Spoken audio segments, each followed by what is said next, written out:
на него-то, блядь, 5 надо. Ну, задом спуститься там.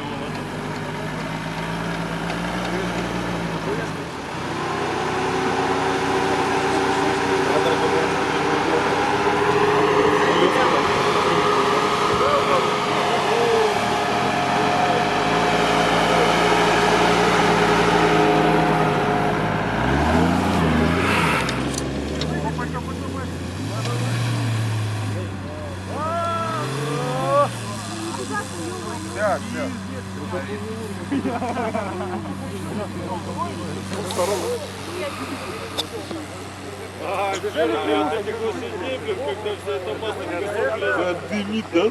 Все чернее, чернее. Экологию нарушает! У него там крематорий на борту.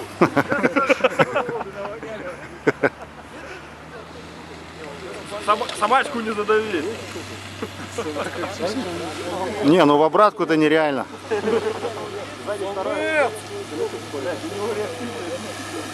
Не-не, он походу углем заправляет. Они экономят. Я знаю, что реактивная струя. Эдик, топай! Не, а куда? Прямо оттуда топай. Смысла нету. А, по чистому? Ну, блин, был смысл.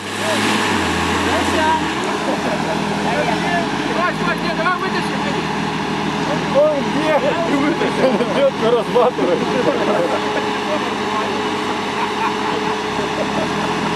Да, любимая! Вот на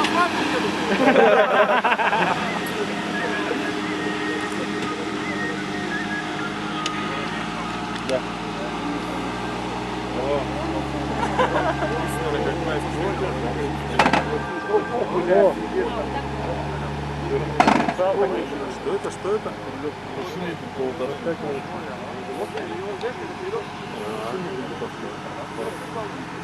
Ты бы видел, как он заезжает и заглох, и дым из-под капота. Открывает, он вокруг бегать, блин, прямо в этом, посередине озера. Там вода вот так была. А что было с фоксовскими кремами? Что Костя все пугало Моими кремами? Моими, наверное.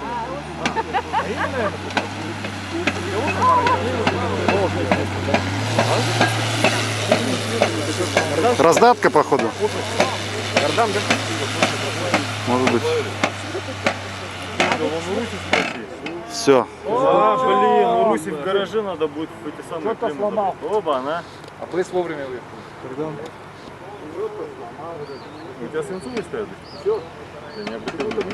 Переднему мосту всегда стимул Что, Серега, ты посвятился? Передний клемм, они рублей по 350 за штуку стоят. Их поставь и стимулятор начались. Я это самое, могу просто визуально показать, какая она должна быть. Ты знал, что искать. Она говорит, я драйв получила, пока тут куда-то ехал. Редуктор меняй! Все, она диско. Ее потихоньку так